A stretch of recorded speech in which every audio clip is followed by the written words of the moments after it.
தரணி வாழ் தமிழர்களின் இதய ஒலி தமிழன் 24.com. செம்மணியில் 2 எலும்பு கூடுகள் முழுமையாக அகழ்ந்தெடுப்பு, மீண்டும் ஸ்கேன் பரிசோதனை. அர்ஜுனாவின் துப்பாக்கி நீதிமன்ற காவலில், விதிக்கப்பட்ட கடுமையான நிபந்தனை. தையிட்டி அளவீட்டு சர்ச்சை, அதிகாரிகளின் விளக்கங்களில் முரண்பாடுகள். கோதுமை மா விலையில் நேற்று முதல் மாற்றம். வழக்கு விசாரணைக்கு முன்னிலையாக தவறிய ரணில், நீதிமன்றம் விடுத்த உத்தரவு. வெளிநாட்டு பெண் மீது பாலியல் அத்துமீறல், பல்கலை மாணவன் அதிரடி கைது. மற்றும் சூரஜ் வானகரில் அத்தியாவசிய உணவுப் பொருட்களை மலிவு விலையை பெற்றுக் கொள்ள இம்போர்ட் ஸ்டேஷன். தொடர்பென விரிவான செய்திகள். செம்மணி சித்துப்பாத்திந்து மயானத்தில் அமைந்துள்ள மனித புதைகுழியின் 3ஆம் கட்டத்தின் 3வது நாள் அகழ்வு பணிகளானது நேற்றைய தினம் முன்னெடுக்கப்பட்டுள்ளது. நேற்றைய அகழ்வு பணியின் போது ஏற்கனவே அடையாளம் காணப்பட்ட எலும்புக்கூடுகள் இலக்கங்களான 217 மற்றும் 220 ஆகிய இலக்கங்களை கொண்ட எலும்புக்கூடுகள் முழுமையாக அகழ்ந்து எடுக்கப்பட்டு நீதிமன்றத்தின் கண்காணிப்பிற்கு கொண்டு செல்லப்பட்டது.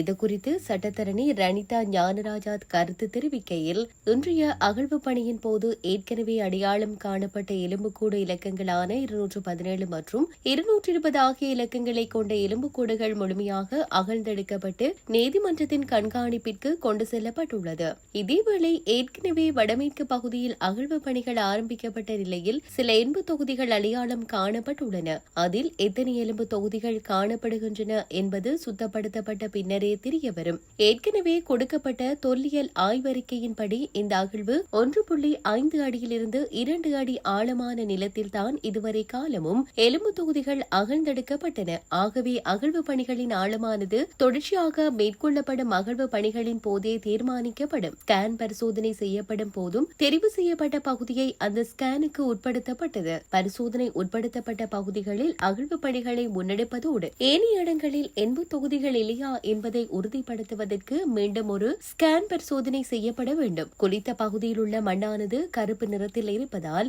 அதில் ஏதாவது சான்று பொருட்கள் இருக்குமா என்ற கோணத்தில் ஆய்வு செய்வதற்காக மண்ணினை அரித்தெடுக்கின்ற நடவடிக்கை முன்னெடுக்கப்படுகிறது என தெரிவித்தார். நாடாளுமன்ற உறுப்பினர் ராமநாதன் அர்ஜுனாவின் கைத்துப்பாக்கியை சான்று பொருளாக பெற்றுள்ள நீதிமன்றம் அதற்கான அனுமதியை இடைநிறுத்துவது தொடர்பில் விசாரணைகள் இடம்பெறவுள்ளதாக சட்டத்தரணி விஸ்வலிங்கம் மணிவண்ணன் தெரிவித்துள்ளார். யாழில் காலை வழக்கு ஒன்றின் நாடாளுமன்ற உறுப்பினர் ராமநாதன் அர்ஜுனாவிற்கும் பிரதேசவாசிகளுக்கும் இடையே இடம்பெற்ற முரண்பாடு தொடர்பில் நேற்று முன்னெடுக்கப்பட்ட வழக்கு விசாரணையின் பின் ஊடகங்களுக்கு கருத்து தெரிவிக்கும் போதே மணிவண்ணன் இதனை கூறியுள்ளார். இதன்போது கருத்து வெளியிட்ட அவர், இன்று இடம்பெற்ற குறித்த வழக்கில் பாதிக்கப்பட்ட பெண் சார்பில் முன்னிலையாகி இருந்தேன். இதன்போது மன்றிடம் 2 கோரிக்கைகளை முன்வைத்திருந்தேன். முதலாவது, பாதிக்கப்பட்ட பெண்ணுக்கு பிணை வழங்கி உத்தரவிடுவதாகும். அதனை ஏற்றுக்கொண்ட நீதிமன்றம் கோரிக்கையை பரிசீலனை செய்து பிணைக்கான அனுமதியை வழங்கியிருந்தது. இரண்டாவதாக, அர்ஜுனா ராமநாதனை தொடர்ந்து விளக்கமறியலில் வைக்க சொல்லி கோரியிருந்தேன். அதன் அடிப்படையில் இளவாலை காவல்துறையினர் இது தொடர்பான விசாரணைகள் முடிவடைந்துள்ளதாக மன்றிற்கு தெரிவித்ததை அடுத்து அவருக்கு பிணை வழங்கப்பட்டது. குறிப்பாக இந்த வழக்கில் பின்வரும் விடயங்களை விளக்கியிருந்தேன். ஒருவருக்கு துப்பாக்கியை வைத்திருப்பதற்கு அனுமதி வழங்குவதானது எவ்வித குற்ற பின்னணியும் இல்லாதவராக இருக்க வேண்டும். மேலும் குற்ற வழக்குகள் இருக்கும் நபருக்கு துப்பாக்கியை வைத்திருப்பதற்கு அனுமதி வழங்க முடியாது. இதன் அடிப்படையில் அர்ஜுனாவிற்கு எதிராக அதிக குற்ற வழக்குகள் இருப்பதால் இவ்வாறு அனுமதி வழங்கப்பட்டிருக்க கூடாது. இலங்கையில் உள்ள எந்த ஒரு நாடாளுமன்ற உறுப்பினரும் தான் வைத்துள்ள துப்பாக்கியை கொண்டு பொதுமக்களை மிரட்டுகின்ற செயற்பாட்டை மேற்கொள்ளவில்லை. ஆனால் இவர் ஒரு புதுவிதமாக தனக்கு வழங்கப்பட்ட அனுமதியை பயன்படுத்தி சமூகத்தை மிரட்டுவதாகவும் இதன் காரணத்தால் அதனை ரத்து செய்ய கோரி மன்றிடம் சமர்ப்பிப்புகளை மேற்கொண்டேன். இதன் அடிப்படையில் அவர் துப்பாக்கி வைத்திருப்பதற்கு அனுமதி குறித்த விசாரணைகள் இடம்பெறவுள்ள நிலையில் தற்போது அது நீதிமன்ற சான்று பொருளாக மாற்றப்பட்டுள்ளது. மேலும் அனுமதியை முழுமையாக ரத்து செய்வது தொடர்பில் பரிசீலிக்க காவல்துறைக்கு மேலதிக அறிக்கை சமர்ப்பிக்குமாறும் நீதிமன்றால் உத்தரவொன்றும் பிறப்பிக்கப்பட்டுள்ளது. மேலும் இந்த வழக்கு எதிர்வரும் 19/8/2026 அன்று தவணையிடப்பட்டுள்ளது என தெரிவித்தார்.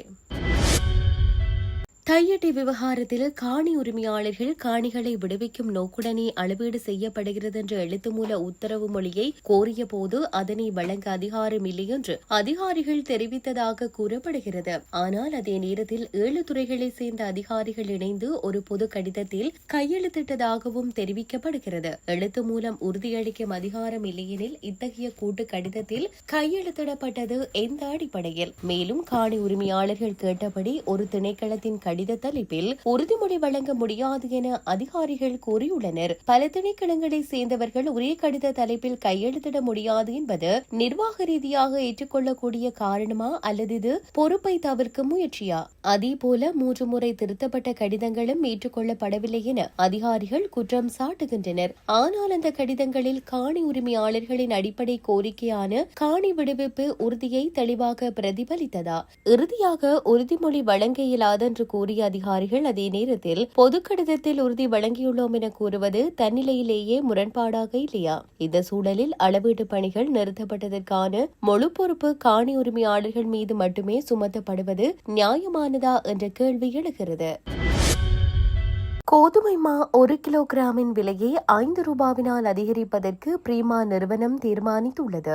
அந்த வகையில் கோதுமை மாவின் விலையை நேற்று முதல் அதிகரிப்பதற்கு பிரீமா நிறுவனம் நடவடிக்கை எடுத்துள்ளது. இந்த விலை அதிகரிப்பிற்கு அமைய இதற்கு முன்னர் 220 ரூபாவாக காணப்பட்ட 1 கிலோகிராம் கோதுமை மாவின் புதிய விலை 225 ரூபாவாகும். போக்குவரத்து செலவுகள் அதிகரித்துள்ளமையே இந்த விலை உயர்விற்கான காரணம் என தெரிவிக்கப்பட்டுள்ளது. இதேவேளை ஜனாதிபதியினால் பிரகடனப்படுத்தப்பட்டிருந்த பொது அவசரகால நிலை மேலும் 1 மாத காலத்திற்கு நீட்டிக்கப்பட்டுள்ளது. டிட்வா புயலினால் ஏற்பட்ட அனர்த்த நிலைமையை கருத்தில் கொண்டு பொது பாதுகாப்பு மற்றும் நாட்டின் இயல்பு நிலையை பேணுதல், பொதுமக்களின் வாழ்க்கைக்கு அத்தியாவசியமான வழங்கல்கள் மற்றும் சேவைகளை தடையின்றி முன்னெடுத்து செல்லுதல் என்பவற்றை குறிக்கோளாக கொண்டு இந்த அவசரகால நிலை நீட்டிக்கப்பட்டுள்ளது. இதற்கமைய மின்சார விநியோகம் தொடர்பான அனைத்து சேவைகள், எரிபொருள் மற்றும் எரிவாயு விநியோகம், சுகாதார சேவையுடன் தொடர்புடைய அனைத்து சேவைகள் மற்றும் பொது போக்குவரத்து சேவைகள் உள்ளிட்ட பல துறைகளை அத்தியாவசிய சேவைகளாக உள்ளடக்கி வெளியிட்டிருந்த வர்த்தமானி அறிவித்தல் இவ்வாறு நீட்டிக்கப்பட்டுள்ளமை குறிப்பிடத்தக்கது.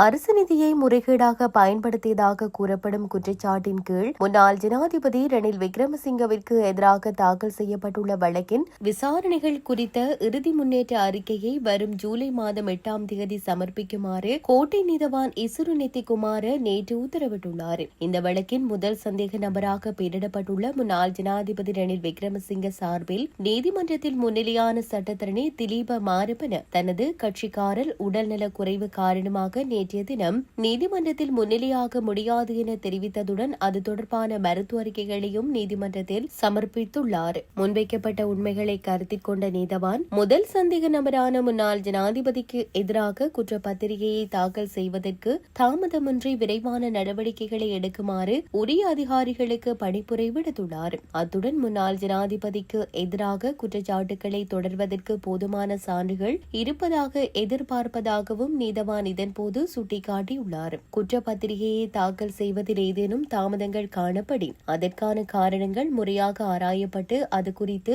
தாமதமின்றி நீதிமன்றத்திற்கு அறிக்கை சமர்ப்பிக்கப்பட வேண்டும் என்றும் நீதவான் மேலும் உத்தரவிட்டுள்ளார். இந்த நிலையில் குறித்த வழக்கு விசாரணை குறித்த மேலதிக நகர்வுகள் மற்றும் சட்ட நடவடிக்கைகள் ஜூலை 8ஆம் தேதி சமர்ப்பிக்கப்படவுள்ள இறுதி அறிக்கையை தொடர்ந்து தீர்மானிக்கப்படும் என எதிர்பார்க்கப்படுகிறது.